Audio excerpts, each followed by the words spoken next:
തങ്ങളുടെ വിമാനത്താവളങ്ങളിൽ ഇറങ്ങുന്ന എല്ലാ വിമാനങ്ങളോടും 45 മിനിറ്റ് യാത്ര ചെയ്യാനുള്ള അധിക ഇന്ധനം കരുതാൻ ആവശ്യപ്പെട്ട് ജോർദൻ. ഇസ്രായേലിനെതിരെയുള്ള ഇറാന്റെ തിരിച്ചടി മുന്നിൽ കണ്ടാണ് ജോർദൻ ഇക്കാര്യം ആവശ്യപ്പെട്ടതെന്നാണ് വിലയിരുത്തൽ. ഏതു സമയത്തും ഇറാന്റെ തിരിച്ചടി പ്രതീക്ഷിക്കാമെന്നാണ് റിപ്പോർട്ടുകൾ.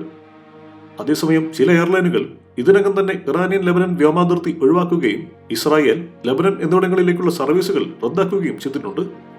ഹമാസിന്റെയും ഹിസ്ബുല്ലയുടെയും മുതിർന്ന അംഗങ്ങളെ ഇസ്രായേൽ വധിച്ചതിന് പിന്നാലെയാണ് മേഖലയിൽ സംഘർഷാവസ്ഥ ഉരുണ്ടുകൂടുന്നത്. കഴിഞ്ഞ ചൊവ്വാഴ്ച ബെയ്റൂട്ടിൽ വെച്ചാണ് ഹിസ്ബുല്ല കമാൻഡർ ഫവാദ് ഷുക്കൂറിനെ ഇസ്രായേൽ വധിച്ചത്. മണിക്കൂറുകൾക്ക് ശേഷമാണ് ഹമാസ് രാഷ്ട്രീയകാര്യ മേധാവി ഇസ്മായിൽ ഹനിയ ഇറാന്റെ തലസ്ഥാനത്ത് വെച്ച് കൊല്ലപ്പെടുന്നത്. ഹനിയുടെ രക്തത്തിന് മറുപടി കൊടുക്കുമെന്ന് ഇറാൻ വ്യക്തമാക്കിയതോടെ സംഘർഷം കൂടി.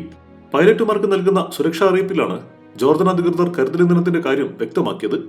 എന്തിനാണെന്ന് പറയുന്നില്ലെങ്കിലും വിമാനത്തിന്റെ സുഗമമായ പ്രവർത്തനത്തിനാണെന്നാണ് അറിയിപ്പിൽ ഉള്ളത്. ജോർദാൻ വ്യോമാതിർത്തി അടച്ചുപൂട്ടുന്നതിന് മുന്നോടിയായാണ് ഈ നീക്കമെന്നും പറയപ്പെടുന്നു. വ്യോമയാനവുമായി ബന്ധപ്പെട്ട് ജോർദൻ പുറത്തിറക്കുന്ന അറിയിപ്പുകൾക്ക് അതീവ പ്രാധാന്യമാണ് ഉള്ളത്. കഴിഞ്ഞ ഏപ്രിലിൽ ഇസ്രായേലിനെതിരായ ഇറാന്റെ മിസൈൽ ആക്രമണത്തിന് പിന്നാലെ വ്യോമാതിർത്തി അടച്ച ആദ്യ രാജ്യം ജോർദനായിരുന്നു. ജോർദാൻ വ്യോമാതിർത്തി വിട്ട് മറ്റെവിടെയെങ്കിലും വിമാനത്തിനിറങ്ങാൻ ആവശ്യമായ സമയമാണ് 45 മിനിറ്റ്. അതേസമയം യുദ്ധവുമായി ബന്ധപ്പെട്ട് വ്യോമാതിർത്തികൾ അടച്ചുപൂട്ടിയാൽ വിമാന സർവീസുകളെ കാര്യമായി തന്നെ ബാധിക്കും. റഷ്യ യുക്രൈൻ യുദ്ധം മൂലം ഇതിനകം തന്നെ യൂറോപ്യൻ മേഖലകളിൽ കാര്യമായ നിയന്ത്രണങ്ങളുണ്ട്. എന്നാൽ പശ്ചിമേഷ്യയിലെ ആഘാതം യൂറോപ്പിനേക്കാളും വലുതായിരിക്കുമെന്നാണ് വിദഗ്ധർ പറയുന്നത്.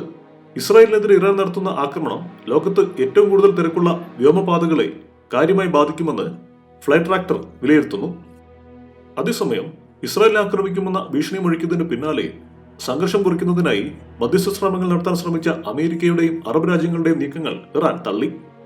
ഇസ്രായേലിനെതിരായ ആക്രമണത്തിലൂടെ പ്രാദേശിക സംഘർഷത്തിന് താല്പര്യമില്ലെന്ന് ഇറാൻ വിദേശകാര്യ വക്താവ് നാസർ കനാനി പറഞ്ഞു. മേഖലയിൽ സ്ഥിരത നിലനിർത്താനാണ് ഇറാൻ ശ്രമിക്കുന്നത്. എന്നാൽ ഇസ്രായേലിനെ ശിക്ഷിക്കും, ഇത് അനിവാര്യമാണെന്നും അദ്ദേഹം കൂട്ടിച്ചേർത്തു. ഹനിയയുടെ കൊലപാതകത്തിന് തിരിച്ചടി നൽകാൻ നിയമപരമായ അവകാശം തങ്ങൾക്കുണ്ടെന്നും ഇറാൻ അവകാശപ്പെട്ടു. ഇസ്രായേലിനെ സഹായിക്കുന്നത് അവസാനിപ്പിക്കാൻ അമേരിക്കയോട് ഇറാൻ ആവശ്യപ്പെട്ടു. മേഖലയിൽ സ്ഥിരത നിലനിർത്തുന്നതിൽ അന്താരാഷ്ട്ര സമൂഹം പരാജയപ്പെട്ടു. അതിനാൽ ഇസ്രായേലിന് ശിക്ഷ നൽകുന്നതിനെ പിന്തുണയ്ക്കണമെന്നാണ് ഇറാന്റെ ആവശ്യം. ഇറാന് പുറമെ ഹിസ്ബുള്ളയും ഇസ്രായേലിനെ ആക്രമിക്കുമെന്ന് പ്രഖ്യാപിച്ചിട്ടുണ്ട്. സംഘർഷം ദ്രുതത്തിലെത്താനുള്ള സാധ്യത കണക്കിലെടുത്ത് പൗരന്മാരോട് ലെബനൻ വിടണമെന്ന് US ഉൾപ്പെടെയുള്ള രാജ്യങ്ങൾ മുന്നറിയിപ്പ് നൽകിയിരുന്നു. News desk, one nation media.